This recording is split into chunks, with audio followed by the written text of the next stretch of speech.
دیش کی بات میں ایک بار پھر آپ کا خیر مقدم ہے۔ بریک سے پہلے مولانا سید ارشد مدنی صاحب سے ہم بات کر رہے تھے کہ ملک کے موجودہ حالات، مولانا کا کہنا ہے کہ ملک ایک خطرناک دور سے گزر رہا ہے۔ مولانا کیا لگتا ہے آپ کو، اس سے پہلے کبھی ایسے حالات پیدا نہیں ہوئے؟ این ڈی اے کی بھی سرکار رہی، اٹل جی بھی پردھان منتری رہے، صرف کانگریس نہیں رہی اور سیکولر فورسز بھی پاور میں رہی۔ آپ نے کہا اس وقت جن حالات سے گزر رہا ہے ملک، کیا اشارہ ہے آپ کا؟ میں تو یہ دیکھ رہا ہوں، میں نے اس وقت کو بھی دیکھا جب ملک آزاد ہوا تھا، میں نے اس کے بعد صرف تنہا کانگریس کے دور کو بھی دیکھا، پھر اس کے بعد جب ایسا دور آیا کہ جس کے اندر ایک پارٹی کی حکومت، میں نے اس کو بھی دیکھا، اٹل جی کی بھی حکومت کو دیکھا، لیکن یہ خوف و ہراس اور یہ کہ جس کے منہ میں جو آئے اس کو بکتا چلا جائے، کوئی دیکھنے والا نہیں ہے، کوئی پکڑنے والا نہیں ہے، کوئی لگام دینے والا نہیں ہے، یہ حالات تو ملک کے آپ کے کچھ مطالبات، کچھ ڈیمانڈ، کچھ سوال آپ کے؟ نہیں، یہ تو جب پہلے ملک کا سیکولر ڈھانچہ تو محفوظ رہے، سیکولر دستور تو محفوظ رہے، اور اگر سیکولر دستور ہی محفوظ رہے تو میں مطالبات کس چیز کے رکھوں؟ میری یہی صورتحال ہے کہ ہم اپنے مطالبات کو رکھتے تھے، ہم پرائم منسٹر سے ملتے تھے، ہم صدر کانگریس سے ملتے تھے، ہم اپنی بات کہتے تھے، نہیں مانی جاتی تھی تو ہمیں احتجاج کیا کرتے تھے، ہماری بات سنی جاتی تو تھی۔ ملنا کیوں بند کر دیا آپ نے؟ آج کی صورتحال یہ ہے، ملنا بند کیوں کر دیا؟ اس لیے ملنا بند کر دیا کہ ہم اپنی بات کہتے ہیں تو اس کا جواب نہیں ملتا، اگر اقلیتیں جاتی ہیں تو ان کو ٹکا سے جواب دے دیا۔ کوشش تو ہوتی میرے بھائی، ہم نے کوشش کی، آپ یہ کیسے سمجھتے ہیں کہ ہم نے کوشش نہیں کی؟ ہم نے لکھے، ہم نے فسادات کے خلاف تجاویز پاس کی، ہم نے اس کی رپورٹ تیار کی، ہم نے لے جا کر کے کھڑکی کے اوپر پرائم منسٹر کے آفس میں دی، ہمیں اس کا جواب تک نہیں ملا، ہمارے چکنا چور ہو گئے جو ہمارے موجودہ حکومت میں جو ہم چاہتے تھے اور ہم سمجھتے تھے کہ حکومت میں آنے کے بعد ہو سکتا ہے کہ اقلیتوں کی طرف توجہ ہو، لیکن جب ہم نے دیکھا کہ ایسی صورت پیش آنے والی، اب کیا امیدیں ہیں؟ ہمیں امید اس حالت کے اندر جس سے 2 سال گزرے ہیں، ہم نہیں سمجھتے ہیں کہ ہماری کوئی امید بر آ سکتی ہے، اس لیے کوئی امید ہی نہیں ہے۔ ہم تو یہ چاہتے ہیں کہ یہ سیکولر دستوری محفوظ رہ جائے تو اس ملک کے اوپر خدا آپ رکن ہیں، ممبر ہیں رابطۂ عالم اسلامی کے، پوری دنیا میں بھی یہی کوششیں ہو رہی ہیں، جس طرح سے آپ انٹر ریلیجیس انٹر کلچرل جو کنگ عبدالعزیز کے نام سے ایک سینٹر چل رہا ہے، اس کے آپ مجلس شورا اور ایڈوائزری ممبر ہیں، تو پوری دنیا میں اس بات کی امن و امان کی راہیں ہموار کی جا رہی ہیں، کوششیں کی جا رہی ہیں، کیا اس کا بھی حصہ ہیں آپ؟ اسے کیسے دیکھتے ہیں؟ ایک تو اس ملک کے حالات ہیں، ہم اپنے ملک کے حالات کو اپنے ملک میں پیش کرتے ہیں، یہاں احتجاج کرتے ہیں، آپ سے کہہ رہے ہیں اگر ہم رابطۂ عالم اسلامی میں ہوں گے تو ہم ملک کی اس تصویر کو وہاں پیش نہیں کریں گے۔ بین الاقوامی سطح پر، بین الاقوامی سطح کے اوپر میں جاتا ہوں، اور میں اس وقت جو ملک عبداللہ نے پوری دنیا کے اندر چند مذاہب کے درمیان میں جو قربت کے لیے ایک کمیٹی انہوں نے قائم کی، جس کا مرکز آسٹریلیا کے اندر ویانا کے اندر ہے، میں اس کا ممبر ہوں، میں اس کے لیے اپریل کی 10-11 تاریخ کے اندر ان کا اجلاس ہے، اور وہ اجلاس سال میں 1 یا 2 مرتبہ ہوا کرے گا ملک کے، ساری دنیا کی کسی بھی ملک کے اندر اس میں شرکت کا۔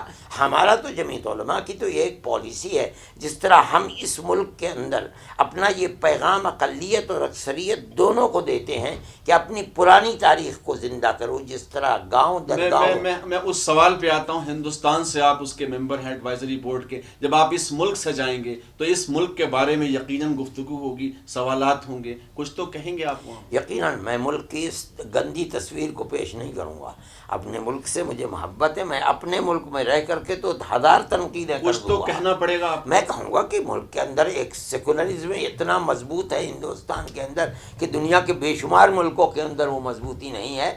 5 سال کے اندر حکومت عوام کو اپنے پورے جذبات مکمل طور پر ظاہر کرنے کا حق ہے، یہی بنیاد ہے کہ کبھی اٹل جی کی حکومت آئی، اس کے بعد ہٹا کر کے کانگریس کی حکومت آئی، کانگریس کو ہٹا کر کے بی جے پی کی حکومت آئی، آج اگر 3 سال گزر جائیں گے، اللہ نے چاہا تو حکومت ہٹا کر کے دوسری آپ نے کہا سچ یہ ہے کہ ملک خطرناک دور سے گزر رہا ہے، وہاں جا کر آپ کہیں گے؟ میں اپنے ملک میں کہتا ہوں کہ ملک میں اپنے ملک کی خراب تصویر کو دنیا کے سامنے جا کر کے پیش کروں، میں اس کا مطلب آپ کو امید ہے کہ بہتر ہوں گے حالات؟ یقیناً میں 3 سال کا انتظار کر رہا ہوں، میں یہ سمجھتا ہوں کہ 3 سال آئیں گے تو اللہ نئی راستے نکالے گا، اور ہم اس خطے خطرے سے نکل جائیں گے کہ ملک کا سیکولر پھر واپس آ گئے آپ ملک کی طرف، پھر ملک پہ ہی سوال کرنا پڑے گا.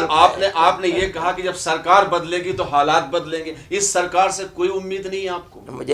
میں نہیں سمجھتا ہوں کہ اب تک کے جو حالات ہیں اگر یہ اپنی پالیسی کو تبدیل نہیں کریں گے تو کوئی امید نہیں رکھی جا سکتی ہے. آپ کو لگتا ہے سنویدھانک ڈھانچہ جو ہے، جو یہاں کا آئین ہے، جو دستور ہے، اس میں بڑی گنجائش ہے؟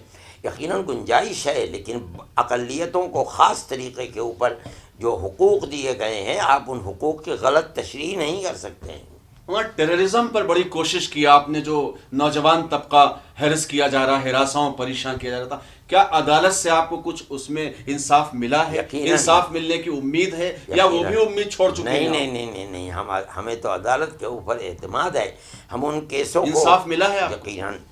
سب سے بڑی بربادی جہاں ہوتی ہے وہ گورنمنٹ کی ان ایجنسیوں کی ہوتی ہے جو زبردستی پکڑتے ہیں. مطلب سنویدھان پہ بھروسہ ہے، سرکار پہ بھروسہ نہیں ہے؟ سرکار پر بھروسہ اور سنویدھان پہ بھروسہ ہے. وہ ہمارا آپ کی وہ جنگ جو ہے، جو آپ تمام ینگسٹرز، نوجوانوں کی جنگ لڑ رہے ہیں، پورے ملک میں لڑ رہے ہیں، وہ تاریخ کا حصہ بن رہی ہیں ایسا لگتا ہے، لیکن مظلوم کو انصاف دلانے کی وہ کوشش ہے آپ کی. یقیناً یہی ہے وہ کوشش. ہمیں کوئی ایسی بات جو ذکر کرنا چاہیں آپ اس جنگ کا؟ نہیں، ہم یہ کہتے ہیں کہ جب ہم ان کے کیس کو لے کر کے کورٹ کے اندر پہنچتے ہیں تو کبھی ہمیں یعنی نیچے کی کورٹ سے، کبھی ہائی کورٹ سے، کبھی سپریم کورٹ میں جاتے جاتے وہ لوگ بالکل بے داغ ثابت ہوتے ہیں. اس کا مطلب ہے کہ جو لوگ تفتیش کرنے والے ہیں، پولیس جو پکڑنے والی ہے، وہ گورنمنٹ کی ایجنسیاں جو ان کے گلے میں پھندا ڈالنے والی ہیں، وہ ظلم و تعدی اور تشدد کا کام کرتی ہیں. آپ کو کہیں مشکلات کا سامنا کرنا پڑا اگر ان کی جنگ آپ لڑ رہے ہیں؟ نہیں، یہ تو جنگ لڑنا یہ مستقل ایک مشکل کی نشاندہی کرتا ہے، مطلب جنگ کون لڑتا ہے؟ دستور کو کیسے دیکھتے ہیں؟ جس طرح بھی جے این یو کا مدعا ہوا، تھوڑا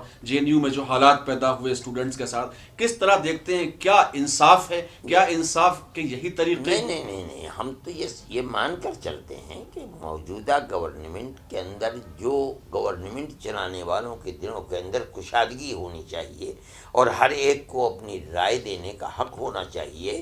وہ چیز اس وقت افسوس کی بات یہ ہے کہ گورنمنٹ چلانے والے لوگوں کے اندر فرقہ پرستی کا ایسا غلبہ ہے کہ وہ اس کو مانا ایک سوال ہے، حکومت بدلی ہے، حکومت بدلتی ہے، نظام بدلتا ہے، لیکن آئین نہیں بدلتا ہے، سنویدھان نہیں بدلتا ہے. بار بار دونوں چیزوں کو آپ الگ کرنے کی کوشش کر رہے ہیں. آئین تو وہی ہے، دستور وہی ہے، کانسٹیٹیوشن، رول آف لا وہی ہے. صحیح ہے، لیکن جو طبقہ ہے، جو پارٹی ہے، جس کی پالیسی ہے، وہ لوگ تو ایک چیز کو لے کر چلتے ہیں اور برملا کہتے ہیں کہ ہندوستان میں رہنا ہے تو ایک ہی لا ہوگا.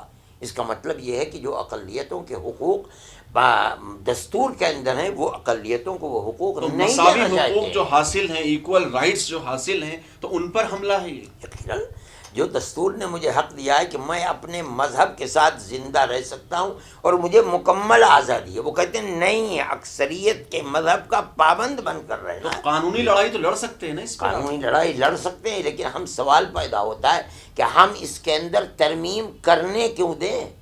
اگر ترمیم ہو جائے گی دستور کے اندر تو ہم قانونی لڑائی کیسے لڑیں گے؟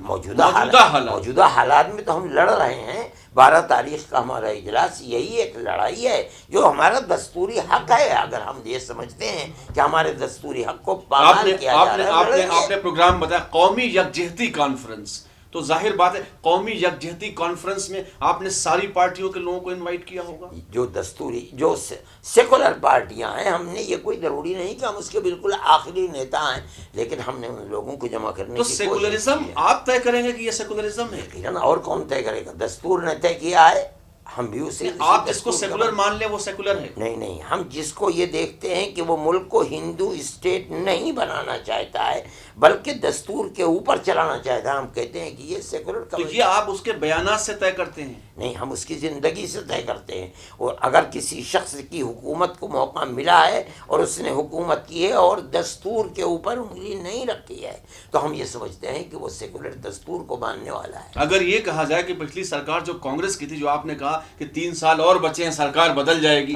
یعنی کانگریس پہ آپ کو مکمل یقین اطمینان ہے اور یہ سرکار بدلے گی تو سکون. میں بار بار یہ بات کہہ رہا ہوں ہوں، آپ پھر میری بات کو تبدیل، میں یہ کہتا ہوں کہ جو شخص ملک کے اندر سیکولر دستور کو لے کر چلنا چاہتا ہے اور دستور پر انگلی نہیں رکھتا ہے، جو اس ملک کا دستور ہے وہ سیکولرزم کو ماننے والا ہے، میں اس کے ہاتھ کو مضبوط کروں گا۔ اور جو آدمی اس سیکولر دستور کو تبدیل کر کے ملک کو ہندو اسٹیٹ بنانا چاہتا ہے، میں اس کا مخالف ہوں، اس لیے کہ میں ہندو اسٹیٹ اگر بن جائے گا تو میں ایک اقلیت کی حیثیت سے اپنے مذہبی تشخص کے ساتھ زندہ نہیں رہ سکتا۔ ایک پروگرام ہے آپ یہ کر رہے ہیں، ویسے پروگرام آپ کے پورے ملک میں اور خاص طور سے پوری دنیا میں آپ کا جانا ہوتا ہے، لیکن ملک کے حوالے سے اگر بات کی جائے تو جس طرح سے جمعیت ایک پیغام دینے کی کوشش کر رہی ہے، تو وہ کانگریس کے دور حکومت میں یہ پروگرام آپ کے ہوتے تھے، آج بھی ہو رہے ہیں، پروگرام کو جو ضمیر خمیر ہے وہی ہے یا کوئی کچھ بدلاؤ ہو گئی؟ ہمارے تو صرف ایک پروگرام ہے اس وقت ان حالات کے اندر کہ جس طریقے سے ہر آدمی کھڑے ہو کر کے نفرت کا بیج بو رہا ہے، مختلف اقلیتوں کے خلاف بات کر رہا ہے، دلتوں کے لیے جینا مشکل ہو رہا ہے، ہم یہ کہتے ہیں کہ کسی بھی سیکولر ملک کی طاقت اس کے جمہور اور جنتا ہے۔ ہم ان اقلیتوں کو محفوظ کرنا چاہتے ہیں، متحد کرنا چاہتے ہیں تاکہ ہماری آواز کے اندر طاقت ہو۔ ووٹ کی طاقت ملک کے اندر سب سے بڑی طاقت ہے، اس لیے ہم مختلف اقلیتوں کو لے کر کے چلنا ووٹ کی طاقت کون چھین رہا ہے آپ سے؟ ووٹ کا آج مدعا ہو رہا ہے کہ مسلمان اور کرسچنوں سے ووٹ کی طاقت کو چھین لو۔ آپ ہی کہہ رہے تھے ابھی، کون چھین رہا؟ وہی چھین رہے ہیں کہ جو سیکولر دستور کو آگ لگانا چاہتے ہیں۔ بہت بہت شکریہ مولانا، آپ نے ہم سے بات کی اور آپ کی کوششیں جو ہیں وہ جاری ہیں۔ تو نفرت کی دیوار گرا دو یہ آواز ہماری ہے، یہ کہنا ہے مولانا سید ارشد مدنی صاحب کا، ان کی کوشش ہے اور اس کوشش کو لے کے آگے بڑھ رہے ہیں اور امید بھی ہے اس بات کی۔ فی الحال دیش کی بات کے اس خاص پروگرام میں اتنا ہی، اگلے ہفتے ایک اور شخصیت کے ساتھ ہم پھر حاضر ہوں گے، تب تک کے لیے ہمیں اجازت دیجیے، خدا حافظ۔